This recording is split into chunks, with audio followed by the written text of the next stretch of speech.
నమస్తే welcome to cube TV నేను మీ journalist Anil so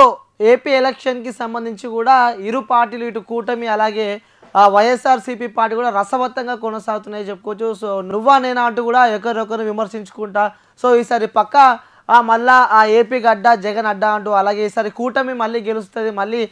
ఈసారి జగన్ చేసిన అరాచకాలు ఈసారి జగన్ ఓడిపోతాడు మళ్ళీ ఈసారి కూటమి గెలుస్తుంది అని చెప్పి కూడా ఇరు వర్గాల మధ్య పోటీ నడుస్తుంది సో నిన్నగాక మొన్ననే ఇటు వైఎస్ఆర్సీపీ అలాగే ఇటు కూటమి రెండు ఇరు పార్టీలు కూడా మేనిఫెస్టో విడుదల చేయడం జరిగింది సో ఏ మేనిఫెస్టో ఏ విధంగా ఉంది చెప్పే ప్రయత్నం అయితే చేస్తా వైసీపీ వైకాపా మేనిఫెస్టో ఏ విధంగా ఉంది అలాగే కూటమి మేనిఫెస్టో ఏ విధంగా ఉందో ఆ మేనిఫెస్టో చెప్పే ప్రయత్నం అయితే చేస్తా సో రెండిట్లో ఏది బెటర్గా ఉందో కూడా నేను మీతో చెప్పే ప్రయత్నం అయితే చేస్తా సో ఇక్కడ చూడొచ్చు ఏపీ అసెంబ్లీ ఎన్నికల్లో వైకాపా మరియు టీడీపీ బీజేపీ జనసేన కూటమిలు నువ్వా నేనా అంటూ కూడా ఆ మేనిఫెస్టో రిలీజ్ చేయడం జరిగింది సో ఫస్ట్ మనం వైకాపా అంటే వైసీపీది మేనిఫెస్టో చూపిస్తా ఇక్కడ అమ్మఒడి పథకం కింద 15,000 రూపాయలు ఇప్పటికే ఇస్తున్న జగన్ మళ్ళీ గెలిస్తే 17,000 రూపాయలు ఇస్తానని పేర్కొన్నాడు అంటే ఆల్రెడీ అమ్మఒడి పథకం కింద ఆల్రెడీ వైసీపీ ప్రభుత్వం అయితే 15,000 రూపాయలు ఇస్తుంది సో మళ్ళీ ఈసారి నన్ను గెలిపిస్తే 15,000 కాస్త 17,000 చేస్తా అని చెప్పి కూడా ఈ యొక్క మేనిఫెస్టోలో పేర్కొన్నారు అలాగే ఇక చూడవచ్చు పింఛను 2 దాకాలో 4,000 పెంచుతామని జగన్ హామీ ఇచ్చాడు అంటే ఇప్పుడు వచ్చే ఆ పింఛను కూడా 2 విడతల్లో కూడా ఆ ఒక పింఛను 4,000 పెంచుతానని కూడా హామీ ఇవ్వడం జరిగింది అలాగే రైతు భరోసా పథకం కింద ప్రస్తుతం ఏడాదికి రూపాయలు 13,500 ఇస్తున్న జగన్ ప్రభుత్వం మళ్ళీ అధికారంలోకి వస్తే 16,000 రూపాయలు పెంచుతానని చెప్పి కూడా హామీ ఇవ్వడం జరిగింది అంటే ఆల్రెడీ రైతు భరోసా పథకం కింద కూడా 13,500 రూపాయలు ఆల్రెడీ ఏపీ ప్రభుత్వం ఇస్తుంది సో మళ్ళీ నేను గెలిస్తే కూడా 13,500 కాస్త 16,000 పెంచుతానని చెప్పి కూడా ఈ యొక్క మేనిఫెస్టోలో హామీ ఇవ్వడం జరిగింది ఇక దీంతోపాటు ముఖ్యంగా ఎస్సీ ఎస్టీ బీసీ మైనార్టీ మహిళలకు కూడా వైఎస్ఆర్ చేయుత కింద ఏడాదికి 18,750 రూపాయలు చొప్పున 5 ఏళ్లకు కూడా 75,000 ఆర్థిక సాయం చేస్తానని కూడా జగన్ హామీ ఇవ్వడం మనకి తెలుస్తుంది అలాగే మళ్ళీ అధికారంలోకి వస్తే 3 రాజధానుల నిర్మాణానికి కూడా కట్టుబడి వైజాగ్లో కూడా సీఎం జగన్ ప్రమాణ స్వీకారం చేస్తానంటూ కూడా మేనిఫెస్టోలో పేర్కొన్నట్టు మనకు తెలుస్తుంది అంటే ముఖ్యంగా ఇవి మనం గమనించినట్టయితే మళ్ళీ ఇక పెద్ద సమస్య అక్కడ రాజధాని విషయం కూడా అక్కడ పెద్ద ఎత్తున ఏర్పడదు మన అందరికీ తెలిసిందే సో మళ్ళీ అధికారంలోకి వస్తే కూడా అక్కడ ఏదైతే అక్కడ ఉందో సో అక్కడ కూడా నేను మళ్ళీ అక్కడనే వైజాగ్లోనే తను రాజధానిని మాటిచ్చాడు కాబట్టి రాజధానిలోనే నేను వైజాగ్లో కూడా సీఎం ప్రమాణ స్వీకారం చేస్తానంటూ కూడా ఈ యొక్క మేనిఫెస్టోలో పేర్కొన్నట్టు మనకు తెలుస్తుంది సో వైకాపా అంటే వైసీపీ ఈ విధంగా ఉంటే సో ఇప్పుడు మనం కూటమి చూద్దాం సో కూటమి మేనిఫెస్టో ఏ విధంగా ఉంది కూడా మీ అందరికి నేను చెప్పే ప్రయత్నం చేస్తా సో తల్లికి వందనం పేరుతో ప్రతి విద్యార్థి తల్లికి ఏడాదికి రూపాయలు 15,000 ఆర్థిక సాయం అంటూ కూడా ఈ కూటమి మేనిఫెస్టో వీళ్ళు పేర్కొన్నారు అలాగే గెలిచిన వెంటనే పింఛన్లు కూడా 4,000కు పెంచి అర్హతులైన వారికి అందరికీ అందజేస్తానని కూడా చెప్పడం జరిగింది అంటే ఈ యొక్క సంబంధించి కూడా అలాగే వికలాంగులకి ఇక్కడ మనం ముఖ్యంగా చూసుకున్నట్టయితే వికలాంగులకు కూడా రూపాయలు 6,000 పింఛన్తో పాటు కూడా 100% దివ్యాంగులకు 10,000 పింఛను పెంచుతానని చెప్పి కూడా ఈ యొక్క దాంట్లో పేర్కొన్నట్టు మనకు తెలుస్తుంది అంటే ఇక్కడ 6,000 చూసుకున్నట్టయితే 6,000 కాస్త 10,000కు పెంచుతానని చెప్పి కూడా ఇక్కడ కూటమిలో మనము చూస్తున్నాం అలాగే రైతులకి ఆర్థిక సాయం పేరుతో ప్రతి రైతుకి ఏడాది రూపాయలు 20,000 ఆర్థిక సాయం చేస్తా అన్నట్టు కూడా ఈ యొక్క కూటమి మేనిఫెస్టో పేర్కొన్నది మనం చూస్తున్నాము అలాగే 19 నుంచి 59 ఏళ్ల మధ్య ఉన్న ప్రతి మహిళకు కూడా ఆర్థిక సాయంగా నెలకు 1,500 అందజేస్తామని చెప్పి కూడా ఈ యొక్క మేనిఫెస్టో వాళ్ళు పేర్కొన్నారు అంటే ముఖ్యంగా ఇక్కడ చూసుకున్నట్టయితే 19 నుంచి 59 ఏళ్ల మధ్యలో ఉన్న ప్రతి మహిళకు అంటే ప్రతి ఇంటి మహిళలకు కూడా ఈ యొక్క సంవత్సరంలో ఉన్న వాళ్ళ ప్రతి ఇంటికి కూడా ప్రతి నెల ఈ యొక్క కూటమి కూడా 1,500 ఇస్తానని చెప్పి కూడా ఈ యొక్క మేనిఫెస్టోలో పేర్కొన్న విషయం మనకు తెలిసింది సో ముఖ్యంగా ఇక్కడ ఒక కొత్త మేనిఫెస్టో అని చెప్పొచ్చు మహిళలకి ఉచిత బస్సు ప్రయాణం అంటే ఏదైతే తెలంగాణలో కాంగ్రెస్ పార్టీ అధికారంలోకి వచ్చాక కూడా ముఖ్యంగా మహిళలకు ఉచిత బస్సు ఏర్పాటు చేస్తామని చెప్పిన విషయం మనందరికీ తెలిసింది అలాగే ఇక్కడ కూటమి కూడా అధికారంలోకి వస్తే మహిళలు ఉచితంగా తిరగొచ్చు అని కూడా ఈ యొక్క పథకాన్ని కూడా వాళ్ళ యొక్క మేనిఫెస్టోలో పేర్కొన్నట్టు మనకి తెలుస్తుంది అలాగే దీనితో పాటు కూడా ఏడాదికి 3 వంట సిలిండర్లు కూడా ఉచితంగా ఇవ్వబడను అంటే ఒక ఏడాదికి కూడా 3 సిలిండర్లు ఉచితంగా ఇవ్వబడను అని చెప్పి కూడా ఈ యొక్క మేనిఫెస్టోలో వాళ్ళు పేర్కొన్నారు అలాగే వీళ్ళు అధికారంలోకి వస్తే కూడా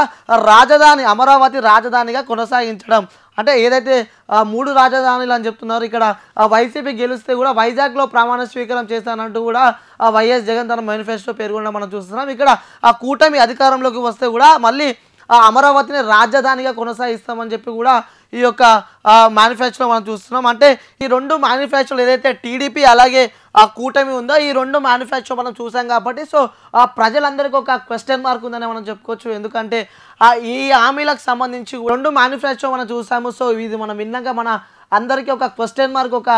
క్వశ్చన్ అయితే ఉంటుంది. సో ఏ పార్టీకి సంబంధించి అలాగే వైకాపా అలాగే ఈ కూటమి ఈ 2 మేనిఫెస్టో ఏది కరెక్ట్ ఉంది, ఏ విధంగా ఒకవేళ వాళ్ళ అధికారంలోకి వస్తే జనాలకు చేస్తారా లేక చేయరా అని చెప్పి కూడా ఒక క్వశ్చన్ మార్క్ అయితే ప్రజలలో ఉంటుంది. సో దీనికి నేను ఒక సొల్యూషన్ ఇచ్చే ప్రయత్నం అయితే చేస్తాను. ఎందుకంటే గతం మనం చూసుకున్నట్టయితే గత ప్రభుత్వం ఏదైతే ఉన్న ప్రభుత్వం వైసీపీ ప్రభుత్వం కూడా ఏదైతే గత ఏడాది వాళ్ళకు మేము ఈ హామీలు చేస్తామని చెప్పి వాళ్ళు మాట ఇచ్చారో 99% కూడా వైసీపీ ప్రభుత్వం జగన్ ప్రభుత్వం కూడా 99% కూడా ఆ యొక్క ఇచ్చిన హామీలు కూడా నెరవేర్చిన విషయం మనందరికీ తెలిసింది. గత ప్రభుత్వం రాకన్నా ముందు కూడా టీడీపీ ప్రభుత్వం అధికారంలో ఉన్నప్పుడు కూడా వాళ్ళు ఇచ్చిన హామీలు ఏ ఒక్క హామీ వాళ్ళు సరిగా నెరవేర్చలే కాబట్టి కూడా ప్రజలలో మీరందరూ ఆలోచించాల్సిన విషయం కూడా ఉంటుందని చెప్పి కూడా కొంతమంది విశ్లేషకులు అంటున్నారు. సో మనం వేచి చూడాల్సింది. ఎందుకంటే ఈ 2 మేనిఫెస్టోకి సంబంధించి మనం చూసుకున్నట్లయితే టీడీపీ మేనిఫెస్టో కన్నా వైసీపీ మేనిఫెస్టో బెటర్ అనే చెప్పుకోవచ్చు. ఒకసారి నేను చూపించే ప్రయత్నం అయితే చేస్తా. వైసీపీ ఏదైతే నవరత్నాలు అంటూ కూడా 9 పథకాలు వాళ్ళు ఇక్కడ ఏర్పడిన విషయం మనందరికీ తెలిసిందే. మీకు నేను క్లారిటీగా చూపించే ప్రయత్నం అయితే చేస్తా. ఇక్కడ వైసీపీకి వైకాపాకి సంబంధించిన కూడా నవరత్నాలు అంటే 9 పథకాలు కూడా వాళ్ళు ఇక్కడ ఈ యొక్క అంశంలో పేర్కొన్న విషయం మనకు తెలిసిందే. ఇక్కడ ముఖ్యంగా చూసుకున్నట్టయితే విద్య, వైద్యం, వ్యవసాయం, ఉన్నత విద్య, నాడు నేడు, పేదలందరికీ ఇల్లు, మహిళల సాధికారత, అలాగే సామాజిక భద్రత, అలాగే అభివృద్ధి అని చెప్పి కూడా ఈ యొక్క 9 నవరత్నాలు కూడా ఈ యొక్క పథకాలు మళ్ళీ మమ్మల్ని గెలిపిస్తాయని చెప్పి కూడా వైసీపీ ప్రభుత్వం చెప్తారు. అలాగే మీకు ఇప్పుడు నేను టీడీపీ కూటమి కూడా మేనిఫెస్టో చూపించే ప్రయత్నం అయితే చేస్తా. సో బాబు షూరిటీ భవిష్యత్తు గ్యారంటీ అని చెప్పి కూడా బాబు సూపర్ 6 అంటూ కూడా వీళ్ళు 6 గ్యారంటీలు కూడా ఇవ్వడం జరిగింది. ఆ 6 గ్యారంటీలు ఆల్రెడీ మీకు నేను చెప్పిన ఒకసారి మీకు చూపించే ప్రయత్నం అయితే చేస్తా. ఫస్ట్ గ్యారంటీ చూసుకున్నట్టయితే యువతకు 20 లక్షల ఉపాధి అవకాశాలు లేదా నెలకు 3,000 నిరుద్యోగ వృత్తి అని చెప్పి కూడా ఫస్ట్ వీళ్ళు పేర్కొన్నారు. అలాగే స్కూళ్ళకి వెళ్తే ప్రతి విద్యార్థికి ఏడాది రూపాయలు 15,000 అని చెప్పి కూడా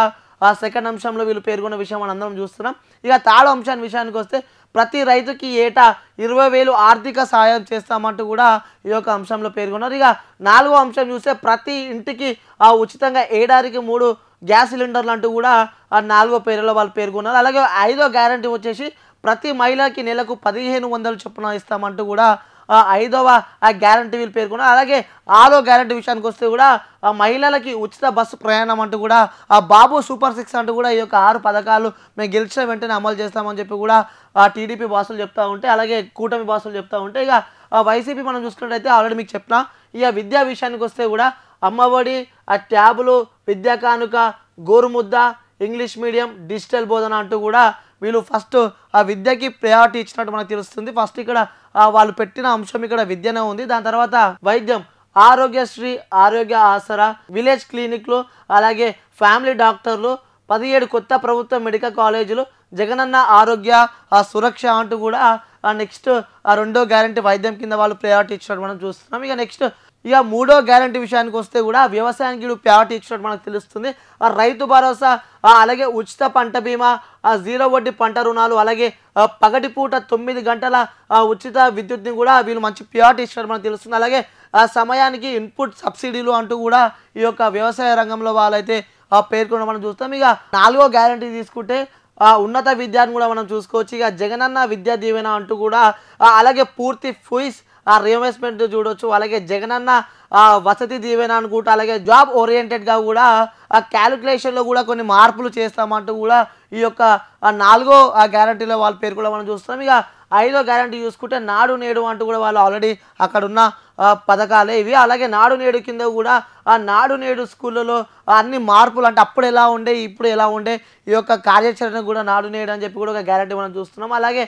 ఇంకో గ్యారంటీ చూస్తున్నట్టయితే పేదలందరికీ ఇల్లు అని చెప్పి కూడా ఒక గ్యారంటీ తీసుకురావడం మనం చూస్తున్నాం. ఇక అక్క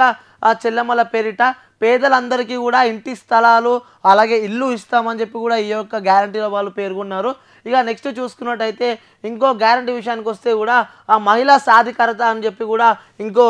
గ్యారంటీ తీసుకుని మనకు తెలుస్తుంది. చేయూత అలాగే కాపు నేస్తం అలాగే ఈబీసీ నేస్తం అలాగే సున్నా వడ్డీ అంటూ కూడా ఈ యొక్క మహిళలకి సంబంధించిన గ్యారంటీలో మనం చూస్తున్నాము. ఇక అలాగే సామాజిక భద్రత అని చెప్పి కూడా ఇంకో గ్యారంటీ విషయానికి వస్తే కూడా పింఛన్ల కానుక 2 విడతల్లో కూడా రూపాయలు 3,500కు పైగా పెంపు అని చెప్పి కూడా మనం ఈ యొక్క గ్యారంటీలో చూస్తున్నాం. అలాగే ఎప్పటిలాగానే ఇంటి వద్దకు వాలంటీర్లు వచ్చి వాళ్ళు స్వయంగా మీకు పింఛన్ ఇస్తారు అంటే ఆల్రెడీ నడుస్తున్న ఆ విధానమే అది అమల్లోనే ఉంటుందని చెప్పి కూడా ఈ యొక్క గ్యారంటీ మనం చూస్తున్నాము. ఇక నెక్స్ట్ అభివృద్ధి విషయానికి వస్తే కూడా మౌలిక పనులను అలాగే సుపరిపాలన అలాగే ఇంకా మార్పులు ఎయిర్పోర్ట్లు కానీ అలాగే ఇండస్ట్రీస్ కానీ అలాగే నోట్స్ జలయజ్ఞం కానీ అలాగే గ్రామ వార్డు సచివాలయాలు కూడా వాలంటీర్ వ్యవస్థలో కూడా ఇవన్నీ అభివృద్ధి చేస్తామంటూ కూడా లాస్ట్ 9వ గ్యారంటీలో మనం చూస్తున్నాము. సో 2 కంపారిజన్ చేసుకుంటే మాత్రం టీడీపీ కూటమి అలాగే వైసీపీ 2 మనం క్యాలిక్యులేషన్ చేసుకుంటే మాత్రం ఎందుకంటే గతంలో చంద్రబాబు ఇచ్చిన హామీలు ఎలాంటి నెరవేర్చలే కాబట్టి జగన్ పోయిన ఏడాది ఇచ్చిన హామీలు 99% పూర్తి చేస్తున్నారు కాబట్టి ఈ 2 హామీలలో మీరు పోల్చుకుంటే మాత్రం వైసీపీ మ్యానుఫ్యాక్చరింగ్ జర చూడతగ్గట్టు ఉంది. అది అమలు చేసే ప్రయత్నం అయితే చేస్తారు అని చెప్పి అయితే నమ్మకం కలుగుతుంది. సో ఈ 2 నేనైతే మీకు క్లారిటీగా ఎక్స్ప్లెయిన్ చేసే ప్రయత్నం అయితే చేసిన. సో రాజకీయ విశ్లేషకులు కూడా చెప్తున్నారు వైసీపీకి ఏదైతే మేనిఫెస్టో వారు రిలీజ్ చేశారు సో అది 100% అమలు చేయగలుగుతారు, అమలు చేస్తారు అని చెప్పి కూడా తగ్గట్టు కూడా ఉందని చెప్పి కూడా కొంతమంది నిపుణులు చెప్తున్నారు. అలాగే ఈ టీడీపీ అలాగే కూటమి కూడా కొంచెం టోటలీ అన్కాలిక్యులేషన్గా ఉన్నట్టు కూడా మనకి తెలుస్తుంది. సో ఇవి ఈ యొక్క మ్యానుఫ్యాక్చర్కి సంబంధించి ఏ మ్యానుఫ్యాక్చర్ ఏ విధంగా ఉంది, ఏ మ్యానుఫ్యాక్చర్ బెస్ట్ అనేది నేనైతే చెప్పే ప్రయత్నం అయితే చేశాను.